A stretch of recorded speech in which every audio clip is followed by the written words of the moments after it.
Go love your own enemies. Don't be loving mine. My enemies are the theocratic fascists. I don't love them. I want to destroy them.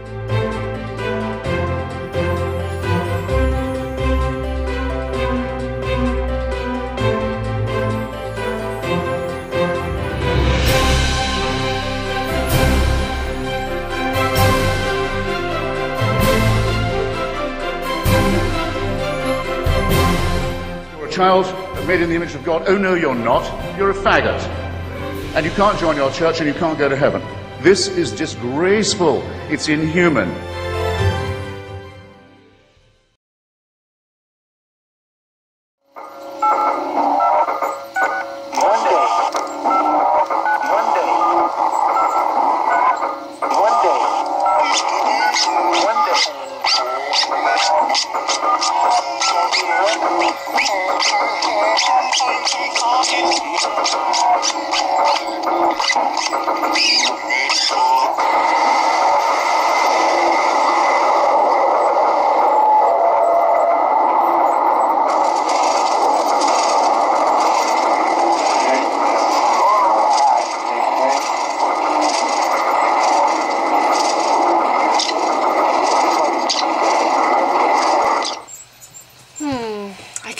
Do a video about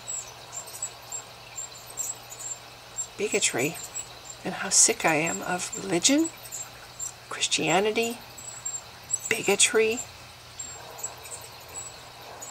See, I think bigotry is a bad thing. I think hating somebody for just being who they are is a bad thing.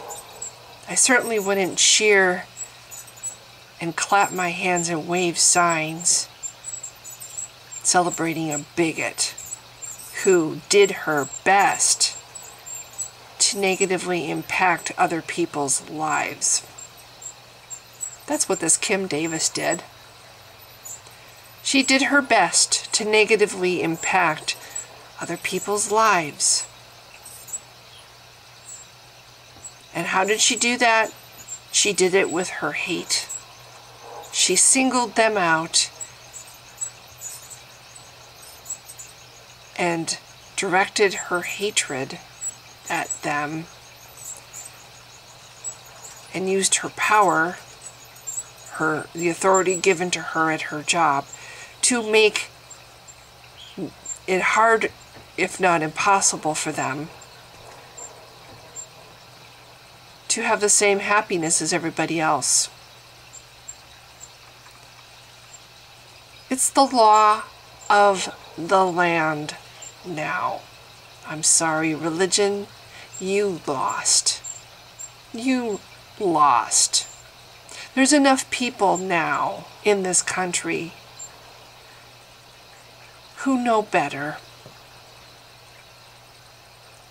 There's enough people now in this country who understand that morality that most of us just develop as we grow up is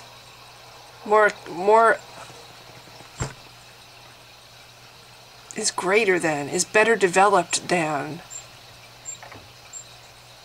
the pathetic excuse for morality that we find in the Bible. Why do Christians cherry pick? Why do they go through all those pages and look for those few verses that they agree with and then say, oh, the Bible is so good? Why do they why do they highlight certain parts? This part resonates with me. This part, oh, I really agree with this part. I'm going to highlight this and I'm going to ignore all this over here. Why do they do that? Because the Bible is not their guide. They are its guide. If the Bible were a living thing, who would have the final say when it comes to morality? Who would have the final say? Not the Bible. The Bible presents a huge mass of conflicting whatever, and a lot of it's really evil. A lot of it's really obscene and disturbing and violent and corrupt and just evil. It's the individual Christian who would direct the morality, who would decide what is moral and what is not.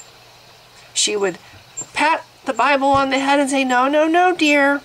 You're wrong about all this over here, here. Let me look at, okay, these here, these verses here, these things here that you said that you're putting out, that's correct. But all this other stuff here that you have, just throw it away because it's bad, it's not correct.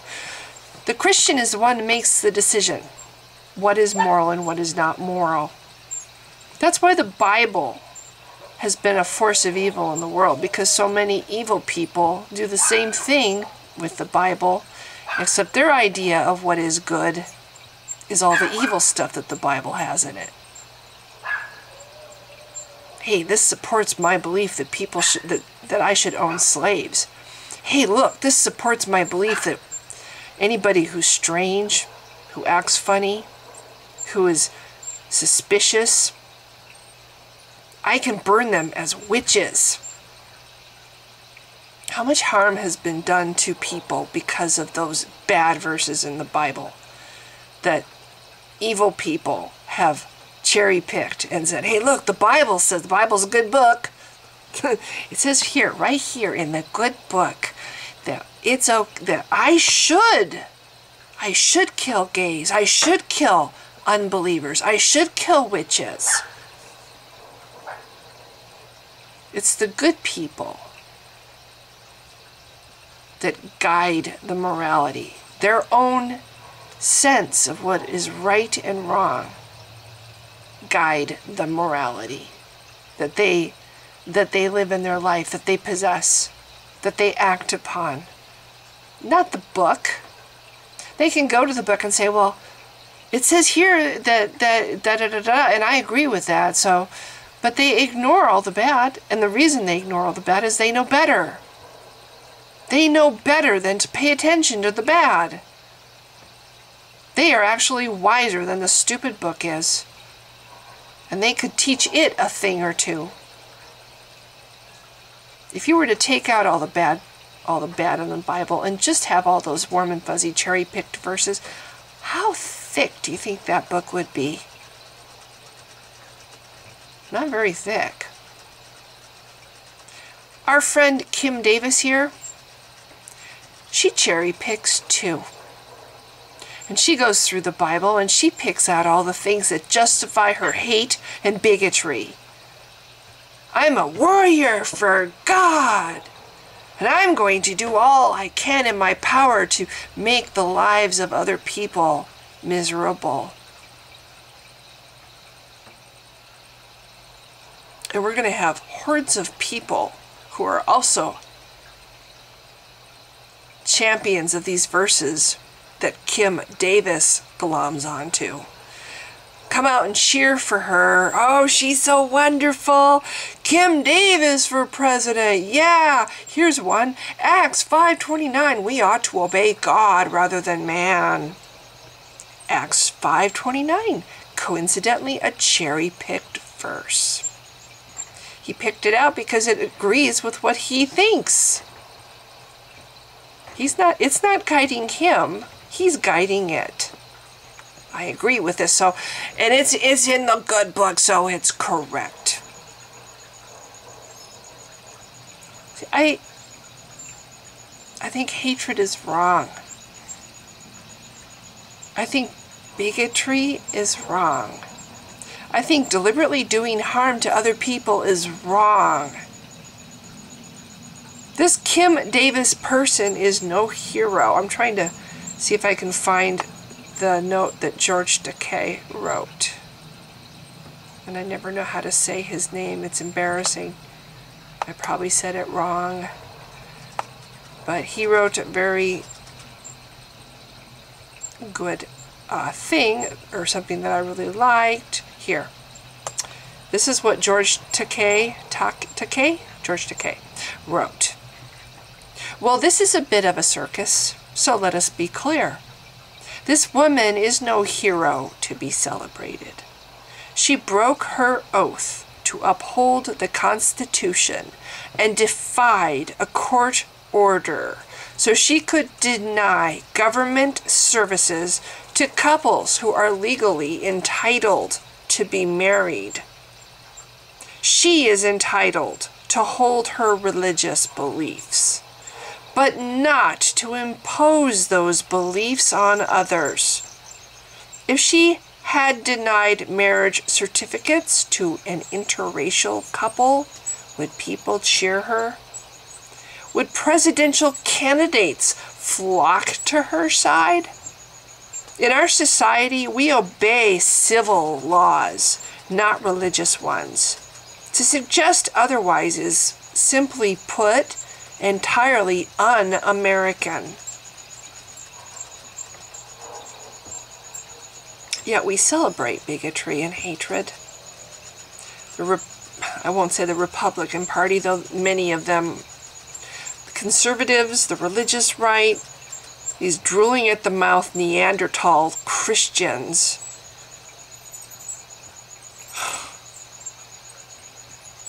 which, I'm sorry, they're a poison in our land. They're an embarrassment. And they are why Christianity is failing. These kind of Christians, the kind of Christians that gather around the bigot and hater Kim Davis, who just tried her best to hurt people, waving their white crosses while they play Eye of the Tiger illegally because they did not get the permission from the band Survivor. They played that song illegally. These people, these Christians, gathering around her, waving their crosses and calling her a hero for being a bitch, for being a hater, for looking up at God and giving him the glory for all the damage that she wants to do and has done and has caused people. These kind of Christians are why Christianity is dying. Because people who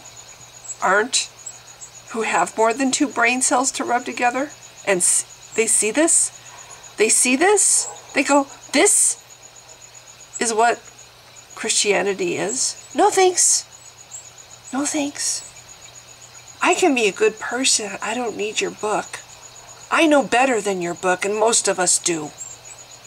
Most of us inherently do. We grew up learning a better set of morality, a better sense of morality than that book could ever have. Whatever morality that book has, it's completely smothered out by the crap, by the hate, by the ugliness it carries. These people are a product of that ugliness. Leviticus and other parts of the Bible that say that you should hate people, that you should stone to death two men that are sleeping together. You should stone them to death. That's the kind of stuff they cherry pick and they look at. This mentality, this Christianity, is a kind of poison I'm sure Hitch was thinking of when he said religion poisons everything. One of the best things, one of the proudest things that I have seen, besides the fact that a black president, that we finally have a black president in office. I don't agree with a lot of what he has done, but it is so significant that we finally have a black president. The law of the land, gay people have the same rights as everybody else. To me, that made me believe in America again. That made me believe that this really is a country for the people, for all the people. Took long enough, took a hell of a lot a lot of fighting, a lot of marching, a lot of suffering, a lot of people getting killed. But we're finally where, and hopefully it's not just going to be until we have another election, everybody has the same rights as everybody else. But unfortunately, we have poison in our country. The religious right. These ultra-conservatives, these Bible thumpers that take the Bible literally, these creationists who want to deny science to our children and dumb down society. If you don't teach them about contraceptives, they won't know that they have it, or abortion, they won't even know that they have that option. Let's dumb down people. Let's withhold information. Let's not teach them about evolution, so they only think the only one explanation there is creationism. They don't even have the choice to decide for themselves. This mentality that wants to hamstring our youth and make them stupid. Why? Because that's what Christianity needs for it to survive. They need people to be stupid. And these people would happily oblige. So yeah, today I had to hold back for more than one reason the urge to vomit. Earlier it was the whole thing about Muslims beating their wives and how they treat women in general, and now it's this. I think George Takei said it the best. This woman is no hero. She does not deserve to be cheered. She's revolting. People with her mentality are disgusting. People who would support that and cheer that and show our children that that kind of behavior is... I mean, what is this? What message does this teach children? Look, this woman, they're all, what did she do that made people like her so much and cheer her and stuff? Oh, well, she tried to hurt people. She hates people and she wants to hurt people. That's a great message to teach America's youth. Anyway, this is one of those stream of conscious videos where I just kind of talk. And I don't really know as I'm talking, when I'm getting to the end of a video like this, did all these pieces, these thoughts that I'm having popping in my head, did they fit together to actually form any kind of understandable message? I hope so. I think what I'm trying to say with all this, I'm embarrassed for my country. I'm tired of being embarrassed. I'm tired of bigots. I'm tired of this kind of Christian. I'm tired of bullshit. I'm tired of this poison, and I'm tired of seeing the damage it's causing to my country. For these people that want to harm others, that rally around white crosses and cheer, we who have our own sense of morality that doesn't come from a stupid, corrupt, poisonous guidebook, we need to outshout them. We need to stand together, and we need to let them know that this kind of thing is not tolerated any longer. They cannot have their way any longer. We tolerated this for too long, and we can't tolerate it anymore. And the only way to fight back is to outshout them. Where they put their signs, we need to put our signs, and our signs need to be bigger and louder.